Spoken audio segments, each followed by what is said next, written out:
é o nosso Deus. Irmãos, nós vamos ao estudo da palavra do Senhor.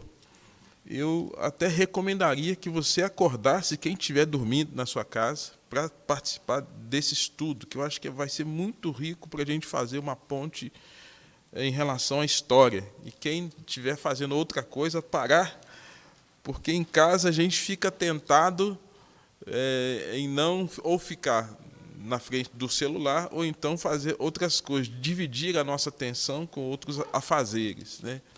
É uma tentação quando a gente está em casa, se não estiver sentado diante do sofá lá, no sofá aí com a TV ligada, ou então com o celular na mão, se não parar para ouvir, realmente pode trazer uma desatenção. Eu vejo que é um estudo que nós vamos ter hoje que nos ajuda bastante a fazer uma leitura do tempo, tá bom? Então, eu vou ler a passagem do livro de Daniel, capítulo de número 2. Eu vou ler do verso 27 até o verso 49. É uma leitura longa. Tá?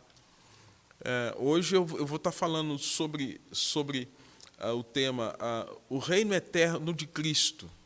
Mas Cristo é visto também no Velho Testamento. Muitas pessoas só acham que Cristo só está no Novo.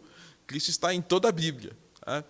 E vai fazer uma leitura do tempo, uma leitura geográfica, uma leitura histórica, uma leitura em termos de teologia bíblica e de plano de redenção, como também o ato da ira de Deus manifesto em vários cenários que nós temos na descrição do texto que nós vamos ler depois aqui, tá bom? Então, Daniel, capítulo de número 2, verso 27 ao verso 49. Respondeu Daniel na presença do rei. Ele está falando aqui com o rei Nabucodonosor, que era o rei da Babilônia. O mistério que o rei exige, nem encantadores, nem magos, nem astrólogos o podem revelar ao rei. Mas há um Deus no céu, o qual revela mistérios, pois fez saber ao rei Nabucodonosor o que há de ser nos últimos dias. O teu sonho e as visões da tua cabeça, quando estavas no teu leito, são estas. Estando tu, ó rei, no teu leito, surgiram-te pensamentos a respeito do que há de ser depois disto. Aquele, pois, que revela mistérios, te revelou o que há de ser. E a mim foi revelado este mistério, não porque haja em mim mais sabedoria do que em todos os viventes, mas para que a interpretação se fizesse saber ao rei, e para que entendesse as cogitações da mente. Tu, ó rei, estavas vendo, e eis aqui uma grande estátua. Esta era imensa e de extraordinário esplendor. Estava em pé diante de ti, e a sua aparência era terrível. A cabeça era de fino ouro, o peito e os braços de prata, e o ventre e os quadris de bronze, as pernas de ferro, os pés em parte de ferro, em parte de barro. Quando estavas olhando, uma pedra foi cortada sem auxílio de mãos, feriu a estátua nos pés de ferro e de barro e os esmiuçou. Então foi juntamente esmiuçado o ferro, o barro, o bronze, a prata e o ouro, os quais se fizeram como a palha das eiras no estio. O vento os levou, e deles não se viram mais vestígios. Mas a pedra que feriu a estátua se tornou em grande montanha que encheu toda a terra. Este é o sonho e também a sua interpretação, diremos ao rei. Tu, ó rei, rei de reis, a quem Deus do céu conferiu o reino, o poder, a força e a glória, a cujas mãos foram entregues os filhos dos homens, onde quer que eles habitem, e os animais do campo e as aves do céu, para que dominasse sobre todos eles. Tu és a cabeça de ouro. Depois de ti se levantará outro reino inferior ao teu, e um terceiro reino de bronze, o qual terá domínio sobre toda a terra. O quarto reino será forte como o ferro, pois o ferro a tudo quebra e esmiuça, como o ferro quebra todas as coisas, assim ele fará em pedaços e esmiuçará. Quanto ao que viste dos pés e dos artelhos em parte de barro de olheiro e em parte de ferro, será esse um reino dividido. Contudo, haverá nele alguma coisa da firmeza do ferro, pois que viste o ferro misturado com barro de lodo.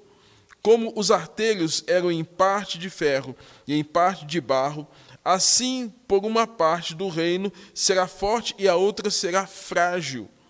Quanto ao que viste do ferro misturado com barro e de lodo, misturar-se-ão mediante casamento, mas não se ligarão um ao outro, e assim como o ferro não se mistura com o barro.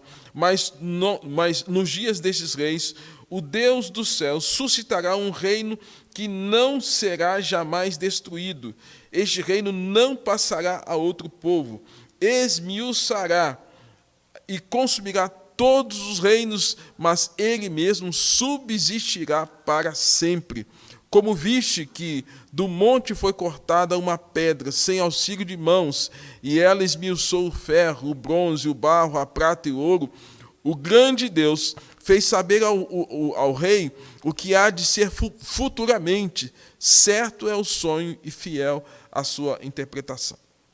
Então, o rei Nabucodonosor se prostrou o rosto em terra perante Daniel e ordenou que lhes fizesse oferta de manjares e suaves perfumes. Disse o rei a Daniel: certamente o vosso Deus é o Deus dos deuses e o Senhor dos reis e o revelador de mistérios, pois pudestes revelar esse mistério. Então o rei engrandeceu a Daniel e lhe deu muitos e grandes presentes, e o pôs por governador de toda a província da Babilônia, como também o fez chefe supremo de todos os sábios da Babilônia. A pedido de Daniel, constituiu o rei a Sadraque, Mesaque e Abednego sobre os negócios da província da Babilônia. Daniel, porém, permaneceu na corte do rei. Leitura da palavra do Senhor. Senhor Deus, nosso Pai, fala ao nosso coração. Palavra lida, que ela seja, Deus, aplicada aos nossos corações, ó Deus, e discernindo o que o Senhor quer nos ensinar por meio das Escrituras Sagradas. Usa o teu servo a despeito da fragilidade, em nome de Jesus. Amém. Irmãos, portanto, vamos estar aqui falando sobre o reino eterno de Cristo e o fugaz governo temporal dos homens. Introduzindo esta fala, Daniel significa Deus é luz. O livro começa quando Daniel é jovem e ele encerra quando ele é já um homem idoso, ou seja, tem uma história no contexto do livro. Os profetas eram narradores do futuro, e é exatamente esta fala aqui que nós temos no verso de número 45. O grande Deus faz saber ao rei o que há de ser futuramente. Então, é uma palavra profética, né? Essa era a missão dos profetas também. Daniel profetizou no 6º século antes de Cristo, né? Cerca de 530. Qual o tema do livro de Daniel? A soberania de Deus, circunstâncias de algumas nações e alguns personagens. Qual o propósito do livro? Inspirar o povo de Deus em tempos difíceis, como esse que a gente tem passado, ou tempos incertos, no âmbito coletivo e no particular. E ter a confiança no infalível propósito divino de Deus governar as nações, de modo que tudo que acontece coopere para o bem e para a glória do nosso Deus. Esse é o propósito do livro. Inspirar o povo em tempos difíceis, ler o livro, ver as histórias e entender o livramento e os atos soberanos de Deus nesse contexto do livro de Daniel. Portanto, meus irmãos, amigos, Daniel é uma teologia do tempo. Teologia do tempo. É uma progressão do tempo. Suas revelações são impressionantes, impressionantes. Quem lê atentamente o livro de Daniel e vê a história da humanidade, começa a entender exatamente assim, a ação linear de Deus e os eventos todos correlatos em relação àquilo que a Bíblia nos ensina. A sua mensagem, portanto, tem um propósito redentivo. A profecia de Daniel está alinhada com tantos outros profetas maiores, como Jeremias, como Isaías, como Esdras, né? Tem uma ligação muito forte, apontando o reino eterno e soberano do nosso Deus na pessoa de Jesus. O reino eterno em relação aos governantes temporais. E nós temos em Isaías, capítulo de número 9, 14, já aquela expressão que a gente lê muito isso em tempo de Natal, né? E o seu governo está sobre os seus ombros, né?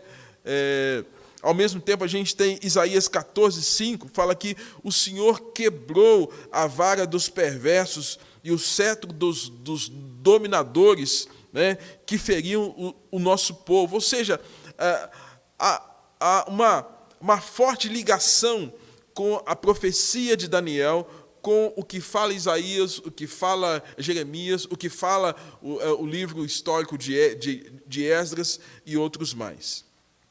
Como é que o livro começa? Como é que o livro começa? Tudo ocorre na Mesopotâmia. E Mesopotâmia significa entre rios, porque os eventos que estão ali acontecem entre aqueles dois rios, né? Eufrates e o rio Tigre, que são descritos nas Escrituras desde Gênesis. Primeiro, começa falando da invasão da Babilônia. Se você acompanhar na sua Bíblia aí, o livro de Daniel, capítulo de número 1, está falando da invasão da Babilônia em Judá. Uma nação chamada para servir a Deus, que foi Judá, é invadida pela Babilônia, né? Nabucodonosor era o seu rei, era o seu líder. Governou durante 43 anos. Judá havia sido sitiada, dominada completamente pela Babilônia, que era uma nação pagã, não era uma nação que conhecia a Deus, não era uma nação que tinha uma consciência da teocracia. Teocracia, Theos, Deus, cracia, governo. Governo de Deus. E nesse sentido, começa também mostrando que o Senhor entregou nas mãos o rei e o reino, e até os utensílios da casa. Ou seja, quando Nabucodonosor, rei da Babilônia, vai sitiar Judá, eles inclusive tomam para si os utensílios da casa de Deus, os utensílios, e leva também o seu rei, né? Lá em Êxodo, capítulo de número 25, se você tiver a curiosidade, depois até de ver esse estudo novamente, Êxodo capítulo 25, quando Deus está estabelecendo para que Moisés construísse o tabernáculo, vários utensílios são mencionados pelo Senhor para que pudesse fazer parte do tabernáculo. Depois, esses utensílios passaram a fazer parte do templo em Jerusalém, né? Todo esse material de culto que era usado no contexto do tabernáculo, depois do templo, tudo isso, arca, candelabro, os querubins de ouro, cálices, cortinas, tudo isso foi levado lá para a Babilônia. Aparece nesse cenário Aspenaz, que é o chefe dos eunucos, que seleciona alguns jovens, e esses jovens selecionados tinham que ter uma linhagem real e deveriam ter características: jovens de boa aparência, instruídos em sabedoria, doutos em ciência, versados no conhecimento, para que fossem ensinados acerca da cultura dos caldeus, e bem como a sua língua. Ou seja, uma vez que foram levados para o exílio, para a Babilônia, esses jovens selecionados, eles tinham que ter essas características. E eles fariam parte da corte, fariam parte daquele grupo que seria seleto para assumir alguns postos que o governo da Babilônia sempre teve. Lembrando o seguinte: onde é a Babilônia? A Babilônia é hoje o atual Iraque. Nós ouvimos muito falar da Babilônia, né, ou do Iraque quando houve a guerra, né, a guerra dos Estados Unidos contra o Iraque. A língua é o acádio, uma língua semítica, né? A cultura dos babilônicos, qual era? Era uma nação próspera, eram politeístas, ou seja, eles serviam a vários deuses, adoravam vários deuses, e seu principal deus era o deus Marduk, que foi uma das maiores cidades do mundo. Ou seja, a Babilônia ela tem uma preponderância muito interessante. A economia era importante, ou seja, um importante centro econômico do mundo da época. A quarta informação que nós temos aqui no livro de Daniel, para a gente entender o texto do capítulo de número 2 que eu li há pouco, a quarta informação do livro é que esses 4 jovens judeus levados de Judá para a Babilônia tomaram para si a decisão, lembrando que eles estavam cerca de, segundo alguns estudiosos, cerca de 1.330 quilômetros da sua pátria. Ou seja, eles estavam muito longe da sua terra, né? Hoje a gente faz uma viagem de 1.000 quilômetros praticamente em quase 15 horas, de carro. De ônibus, uma viagem de 1.000 quilômetros dá quase um dia e meio. De avião é algo mais rápido. Mas, naquele tempo, eles estavam nesse contexto, né? Naquele tempo, levava 5 meses para chegar no destino, entre Babilônia e Judá, 5 meses andando. Pensa aí num lugar longe, né? Eles estavam longe, mas, apesar de estarem longe de casa, eles não esqueceram daquilo que eles aprenderam sobre Deus, daquilo que eles aprenderam sobre a palavra do Senhor. E diz a palavra no capítulo 1, verso 8, que eles, juntamente com Daniel, resolveram firmemente não se contaminar com as finas iguarias do rei. E as finas iguarias do rei era exatamente tomar para si aquilo que fazia parte do cotidiano da corte, não só a comida, a bebida, mas as concubinas, as mulheres, o prazer, o sexo fácil e toda uma dinâmica hedonista que havia nesse contexto da liderança babilônica. Eles decidiram o seguinte: durante 10 dias comerem apenas legumes, e durante 10 dias, conversando com o chefe dos eunucos, ele dá autorização, e depois de 10 dias eles estão mais doutos, de boa aparência, estavam totalmente saudáveis, numa postura muito positiva. Qual a quinta informação que eu tenho aqui do livro? No capítulo 2, narra que o rei ele teve um sonho, o sonho de Nabucodonosor. Diga-se de passagem que foi um sonho perturbador, né? O livro de Jeremias fala assim: quem tem sonho, interprete-o como um sonho, né? Às vezes a gente come um pouquinho demais, tem hora que a gente tem uns pesadelos, né? Mas, no contexto do Velho Testamento, alguns sonhos eram manifestações teofânicas. Deus falava pelo sonho.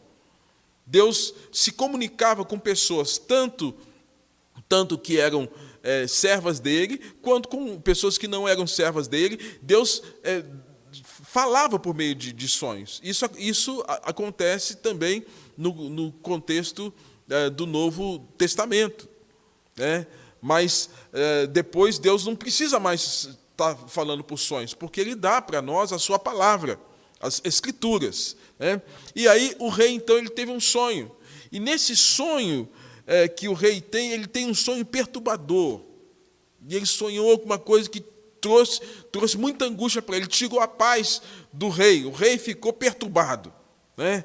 Perturbado. Então ele chama os magos, que eram sacerdotes religiosos, ele chama os encantadores, ele chama os feiticeiros, para que eles pudessem interpretar o sonho que ele teve. E ninguém conseguia interpretar o sonho de Nabucodonosor. Então o rei decretou que todos que que tinham essa função, como os magos, os encantadores e feiticeiros, que não conseguiam interpretar os sonhos, fossem mortos. E aí ele pôs nessa panela também os jovens que haviam vindo da Babilônia. Estava nesse meio também, sobrou também para Daniel e para os amigos dele. Daniel, então, sabendo disso, achando que a decisão do rei era muito dura, conversou com Arioque, que era o chefe dos eunucos, e conversou com ele, e Daniel é o jovem que Deus usa para interpretar o sonho perturbador de Nabucodonosor. Que sonho é esse? É exatamente isso que eu quero compartilhar com os irmãos. Qual o conteúdo desse sonho? Que mistério havia nesse sonho que, de alguma forma, precisava ser revelado? Que mistério era esse? Descrevendo o sonho. No capítulo de número 2, verso 28, então fala assim: mas há um Deus no céu, o qual revela mistérios, pois fez saber ao rei Nabucodonosor o que há de ser nos últimos dias, o teu sonho e as tuas visões da tua cabeça quando estava no teu reino, ou no teu leito. Ou seja, Daniel aqui, então, ele fala, então, olha, eu vou falar para o senhor o que significa esse sonho que o senhor teve. Tá? E ele detalha que nesse sonho, que tinha esse conteúdo, uma grande estátua, um grande esplendor. A estátua estava na frente do rei, com uma aparência enorme, mas a aparência da estátua causava pavor, causava medo, né? E nessa estátua, a cabeça era feita de ouro, o peito dessa estátua era de prata, os quadris eram de bronze, as pernas eram de ferro, e o pé, uma mistura entre ferro e barro e lodo, né? E havia também, nesse sonho do rei, além dessa estátua com essas informações, havia uma pedra cortada ao meio que foi lançada sobre essa estátua, e foi lançada não na cabeça, não no peito, não no quadril, mas foi lançada no pé. E à medida que ela foi lançada no pé, ela esmiuçou toda a estrutura daquela estátua. E essa pedra lançada agora, ela vai, de alguma forma, como que se espalhar. Mas, ao mesmo tempo, a estátua vira pó. A estátua é consumida. Lembrando que, agora, Daniel tem a missão de interpretar esse sonho. O que é essa estátua? Cabeça de ouro, peito de prata, bronze, quadris, pernas de ferro, pés de barro e ferro. O que é isso? Aí, o livro de Daniel, capítulo de número 2, verso de número 38, Daniel começa, então, a fazer a interpretação desse sonho. Ele começa a interpretar o sonho, né? E nessa interpretação, ele fala o seguinte, capítulo de número 2, verso 38. Ele fala com o rei e fala assim, rei, tu és a cabeça de ouro. Tu és a cabeça de ouro. Então, a partir daqui, a interpretação desse sonho. Rei Nabucodonosor, ele representava a Babilônia, representa o ouro. Babilônia representa um governo humano que prevaleceu entre 622 a 539, cerca de 87 anos. Babilônia vem do nome Babel. Babel é encontrado lá em Gênesis capítulo 11. Né? O nome originário é esse, Babel. Né? Babilônia tem 4 reis que são marcados por sua por sua hegemonia, por sua importância no avanço daquela nação. Hamurari, Nabucodonosor, Nimrod, são alguns desses nomes, né? Entre algumas ações que houve na Babilônia, eles tiveram grandes construções, dentre elas, se diz que havia ali o jardim suspenso da Babilônia, como uma das 7 maravilhas do mundo, né? Havia ali uma presença de construções, de templos, de parques, de jardins e grandes construções. A Babilônia, portanto, se tornou uma grande metrópole, com esse governo de Nabucodonosor, e que já na sua história, desde o início, quando Babel foi construída, Babel queria fazer uma torre que se chegasse aos céus e eles deixassem na história da humanidade o seu nome, dando a ideia de que são criadores.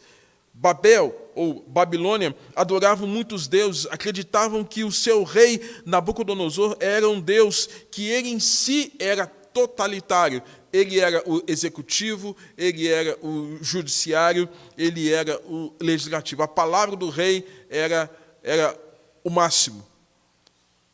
E aí a gente tem essa presença da Babilônia, nessa presença da Babilônia, a figura de Nabucodonosor como esse pequeno Deus. E houve períodos em que a Babilônia passou por alguns reveses, mas ela sempre ressurgia. Ela era temida por todos os povos, sentia-se protegida por deuses, dentre eles uma deusa chamada Istar, que era a deusa do amor, a deusa que protegia a nação, bem como o deus Merodach. Ou seja, a Babilônia, uma nação idólatra, uma nação politeísta, uma nação com uma proeminência enorme e que, de alguma forma, havia se corrompido moralmente por sua riqueza, por seu poder, pelo prazer e aquilo que seguia espiritualmente. Arqueólogos dizem que fez uma torre, que posteriormente a torre de Babel, que eles fizeram grandes torres exatamente para que pudessem deixar o seu nome marcado na história. Irmãos, nós temos aqui então, na interpretação de Daniel, falando, Nabucodonosor, Babilônia é a cabeça. Cabeça é ouro, a riqueza, a proeminência. Mas, amados, nós sabemos que Deus não tolera orgulho. Deus não tolera arrogância. Deus não tolera arrogância para sempre das nações. Em Jeremias, capítulo de número 51, verso 8, há uma palavra do Senhor, por meio de Jeremias, que Babilônia haveria de cair. Caiu a grande Babilônia, ficou arruinada. Está lá em Jeremias capítulo 51, 8. Porque Deus não tolera a arrogância das nações. E Daniel, capítulo de número 2, verso 39, fala que depois da Babilônia se levantaria um outro reino inferior. Quem seria esse outro reino? Esse reino agora não é mais a cabeça de ouro. Esse reino agora representa o peito, representa exatamente o peito, os braços feitos de prata. Quem é esse outro reino? Aí surge então o segundo reino, que é o reino da Pérsia. A Pérsia, então, é essa metáfora, essa figura de linguagem que representa exatamente o peito, os braços. A Pérsia é o atual Irã. Nesse país que houve sempre alguns conflitos acerca do enriquecimento de urânio, né? Está sempre aí em voga com as grandes potências por conta disso. Mas a Pérsia é o Irã. Alguns filmes, alguns desenhos falam sobre o rei da Pérsia. Alguns desenhos que passam aí da Disney falam muito sobre a Pérsia, né? A Pérsia é o atual Irã, formada por povos indo-europeus, os persas e os medos.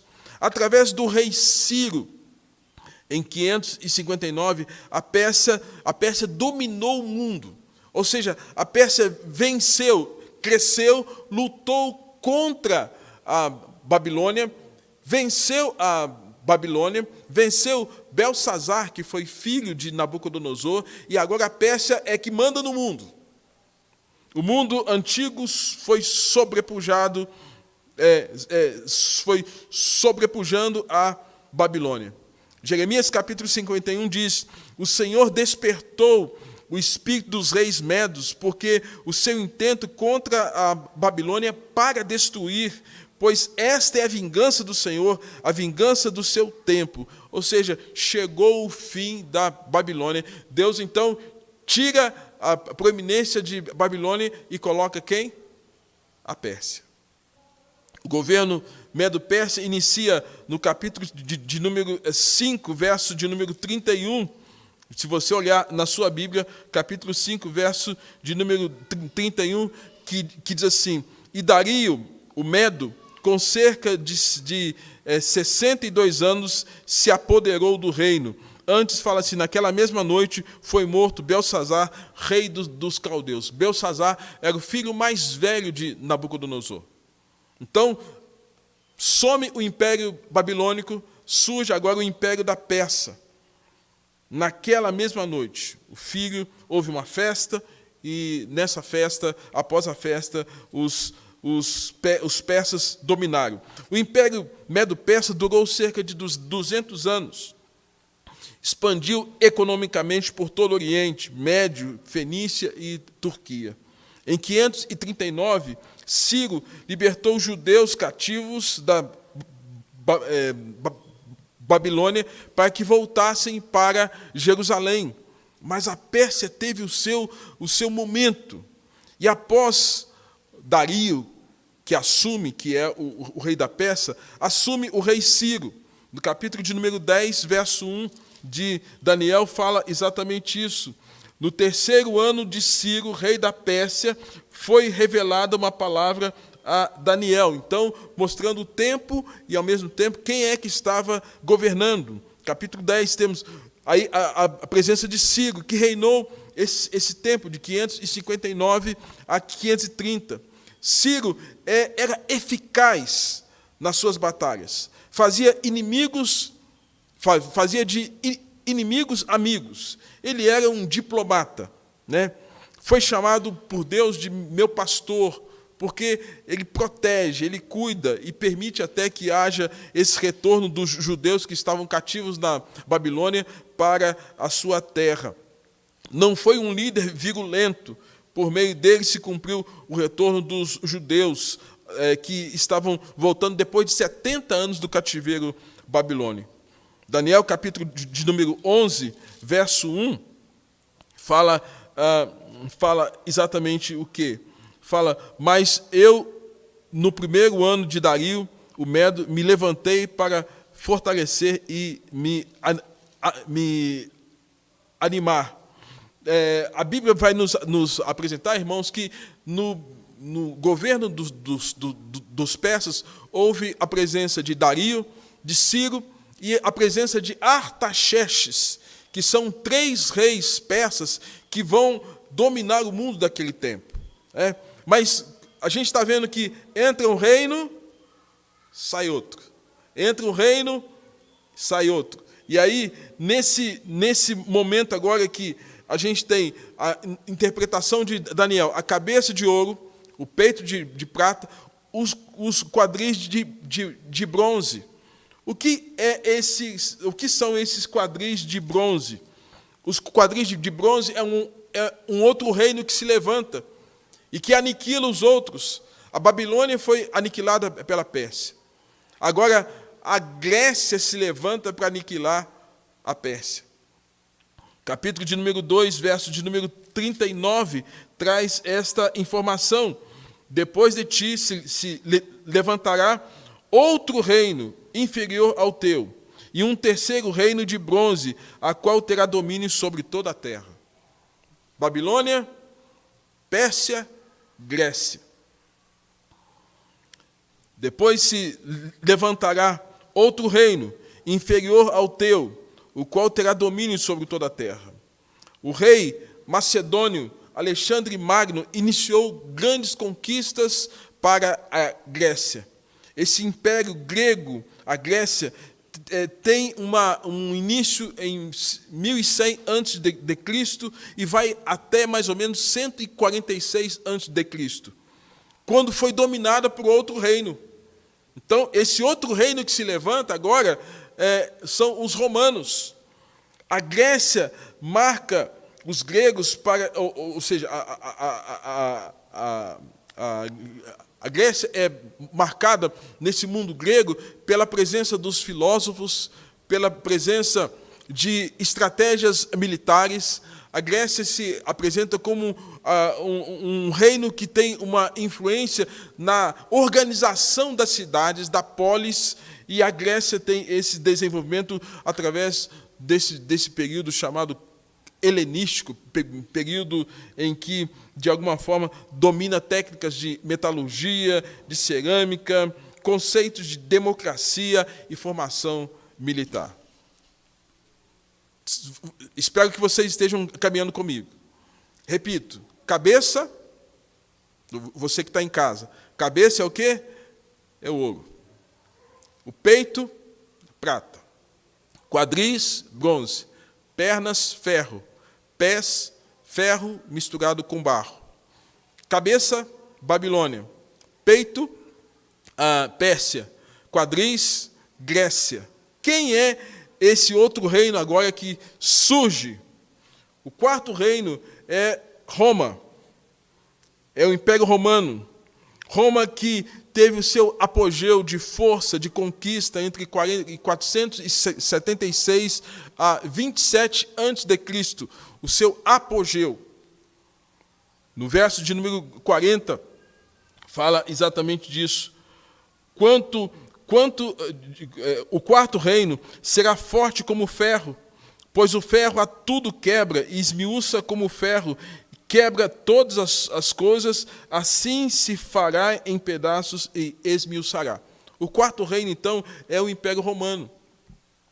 Roma governou o mundo cerca de 500 anos. 500 anos. O governo de Roma se estende até a África. Certamente você já ouviu falar da Biblioteca de Alexandria. Por que da Biblioteca de Alexandria? Por conta do governo de Roma que se estende até a África. Quem já assistiu um filme épico chamado Alexandre o Grande, recomendo que você assista esse filme, que é muito interessante, que vai tratar exatamente desse avanço de Alexandre com o mundo da época. Desde a Europa, Ásia e África. Ele mandava no mundo daquele tempo. Seu governo se estendia exatamente a esses locais que citei. Eram essencialmente comerciais, escravizavam os povos conquistados, eram politeístas e cultivavam culto ao imperador totalitário, pequeno Deus. O seu reino começa com Otaviano Augusto e o primeiro imperador indo a Constantino. Quem já ouviu e leu já na história momentos da descrição da ação dos imperadores romanos, Trajano, Nero, Constantino, e vários outros dominadores do Império Romano, e que foram muito perniciosos naquele tempo, que tinham um governo muito forte, dominação, mas tudo isso começa com as conquistas de Alexandre o Grande. Lembrando que as conquistas de Alexandre o Grande antecedem, inclusive, a vinda de Jesus, preparando, inclusive, um cenário para que, quando Jesus Cristo viesse, a língua que se falasse no mundo, como hoje a maioria das pessoas falam o inglês, a língua que se falava naquele tempo, praticamente no mundo todo, era o grego koiné, o grego comum. visto a influência dos gregos e a dominação anterior da Grécia, e que agora, com o domínio de Roma, também tem essa presença. E o quinto reino? O quinto reino é um reino dividido. Você vê aqui, no verso de número 41, fala assim: quanto ao que viste dos pés dos arteiros em parte de barro, o olheiro em parte de ferro, será esse um reino dividido. Interessante isso, né? Um reino dividido. Esse reino, ele tem uma parte de ferro e uma parte de barro. Chega a dizer até lodo. Tem como fazer uma junção com esses dois elementos, o ferro, né, com o barro? Não dá liga, né? Parece que não dá liga. E é exatamente essa a informação, que vão tentar fazer uma conexão que não vai dar liga, que não vai dar junção. E nós já vimos aqui que esse reino de ferro representa Roma. Mas o reino de barro, ele representa outras tentativas de conquistas de reinos mais fracos. E é interessante que, nesse contexto, meus irmãos, que nós estamos vendo aqui, os reinos têm sempre algo em comum. 4 fases: ascensão, apogeu, declínio, decadência. Repito: ascensão, apogeu, declínio e decadência. O que está acontecendo? Roma agora está fazendo alianças com povos mais fracos. Esse império dividido, ferro e barro, é exatamente isso. Não tem como misturar. Mas eles estavam tentando casamentos, que é o que diz o verso de número 43. Quanto ao que viste no reino, misturado com barro de lodo, misturar-se-ão mediante casamento, mas não se ligarão um ao outro, assim como o ferro não se mistura com o barro. Alianças, casamento é aliança. Então Roma tentaria fazer aliança com algum povo, mas essas alianças não perdurariam, não chegariam a um fim. Portanto, irmãos, já sabemos que o ferro é o Império Romano, que se une a pequenos reinos. O comentarista da Bíblia Reformada, ele diz o seguinte, falando sobre Daniel, capítulo 7, 7. Eu vou ler aqui Daniel, capítulo 7, 7, quando ele fala assim, ó: depois disto, eu continuava olhando nas visões da noite, e eis que o quarto animal, terrível, espantoso e sobremodo forte, o qual tinha grandes dentes de ferro, e ele devorava e fazia em pedaços e pisava aos pés o que sobejava. Era diferente de todos os animais que apareciam antes dele, e tinha 10 chifres. Os chifres representam força, mas representa também força de ataque, mas como forma também de expansão. Então, Roma tentou ligar-se a outros povos, mas não deu liga. O quarto animal representa, portanto, eu digo, o quinto aspecto representa exatamente isso aqui. Repito: cabeça, ouro; peito,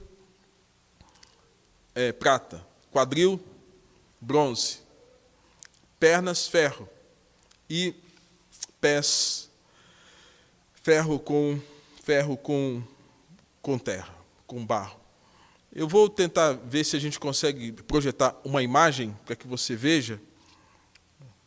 Vamos tentar aqui ver se a gente consegue projetar essa imagem para que você tenha a noção do que nós estamos falando aqui nesta manhã. Essa imagem será projetada e você vai conseguir, então, visualizar um pouquinho melhor essa fala da descrição de Daniel, capítulo de número 2. Tá? E a última imagem que nós temos aqui é de uma pedra cortada. Essa pedra cortada, ela é lançada sobre a estátua. Essa é a interpretação que Daniel está dando para o rei Nabucodonosor acerca desse sonho, dessa estátua com toda essa estrutura, e agora ele fala dessa pedra. E é interessante fazendo uma alusão dessa pedra no contexto bíblico. 2 Coríntios capítulo 5, verso 1 fala assim, Paulo fala sobre a nossa casa, o edifício de Deus, uma casa não feita por mãos humanas. Essa pedra não era feita por mãos humanas. Essa pedra era eterna nos céus. O Salmo 118, verso 22, fala que a pedra que os edificadores rejeitaram. A pedra que os edificadores rejeitaram. O Isaías capítulo 28, verso 16, fala assim, portanto, assim diz o Senhor, eis que eu assentei em Sião uma pedra já provada. Ele é a pedra que foi rejeitada por vós, os edificadores, a qual foi posta por cabeça. 1 Pedro 2,6 diz, eis que põe em Sião uma pedra. Então, no sonho, irmãos, a pedra, nós temos que fazer essa construção, porque ele vai dizer assim, mas nos dias destes, o Deus do céu suscitará um reino que não será jamais destruído. Este reino não passará a outro povo, esmiuçará e consumirá todos os reinos, mas ele mesmo subsistirá para sempre. Que reino é esse? Que reino é esse? A Babilônia se levantou e caiu. A Pérsia se levantou e caiu. Roma se levantou, a Grécia se levantou e caiu. A Grécia se levantou e caiu. O reino misto se levantou e caiu. E agora essa pedra é lançada nos pés de barro, e nos pés com essa mistura, barro com ferro, e a Bíblia diz, a palavra do Senhor diz que essa pedra vai esmiuçar, que vai triturar, que vai destruir essa estátua. Será que você já consegue fazer uma ponte com tudo que foi falado para tirar uma conclusão lógica e bíblica sobre esse assunto? Será que você em casa consegue fazer essa ponte, entendendo que essa pedra ela é uma referência importantíssima para a gente entender esse texto? E muita gente que já leu esse texto não consegue entender esse texto. Espero que você tenha uma clareza desse texto. O que precisamos crer? O verso 44 fala isso. O Deus do céu suscitará um reino que não será jamais destruído. Esse reino eterno não passará a outro povo, esmiuçará e consumirá todos os reinos, e este subsistirá para sempre. Jesus é aquele que foi prometido. Ele jamais será destruído. O reino de Cristo não passará como todos que já se levantaram até aqui. E tal qual os reinos de Nabucodonosor, de Ciro, os filósofos gregos, os imperadores romanos, o Senhor destruirá todos eles. O reino de Cristo é sobre tudo e sobre todos. É por isso que a Bíblia nos ensina em Filipenses que toda língua há de confessar, né, e todo joelho há de se dobrar diante do Senhor Jesus. O que é mais importante você saber? Saber que essa pedra é um reino poderoso. Nós cantamos o hino, a pedra preciosa que Deus predestinou, sustenta pedras vivas que a graça trabalhou. E quando o monumento surgir em plena luz, a glória do edifício será do Rei Jesus.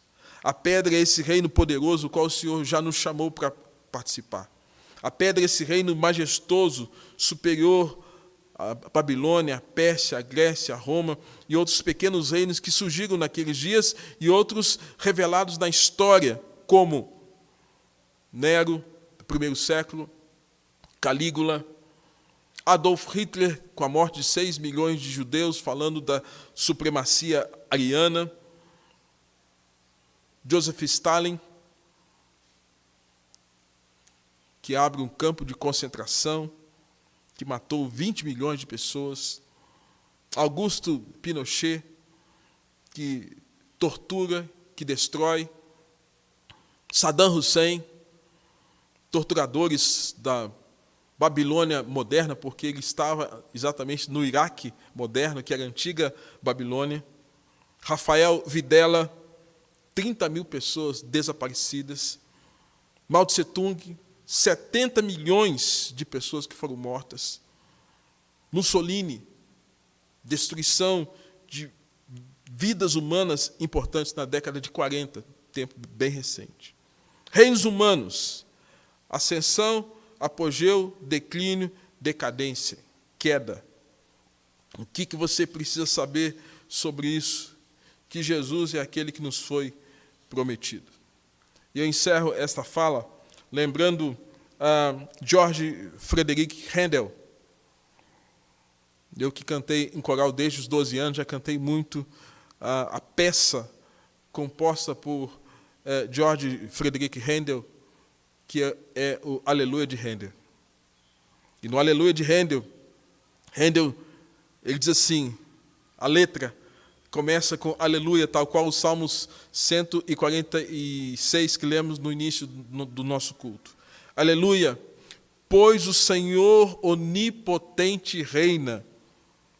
O reino deste mundo já passou a ser do nosso Senhor e do seu Cristo para sempre, Rei dos reis, grande Senhor. E ele encerra, e ele reinará para sempre. Aleluia, louvado seja Deus.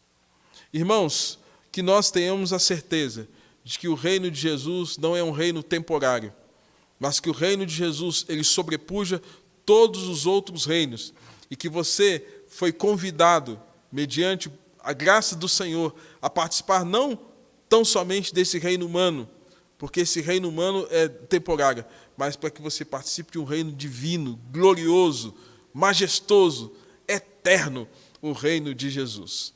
As músicas cantadas, os textos lidos, revelaram exatamente isso. E agora você tem esse entendimento que essa grande estátua representa todos os reinos do mundo que se levantam arrogantemente contra o Senhor, mas que o Senhor prevalecerá sobre todos os reinos que se levantarem. Mas que é importante que aqueles que se levantem e confessem e reconheçam, Jesus é Senhor. Por isso que os Salmos nos ensina, feliz a nação cujo Deus é o Senhor. Que o Senhor Deus nos abençoe, que o Senhor tenha misericórdia de nós.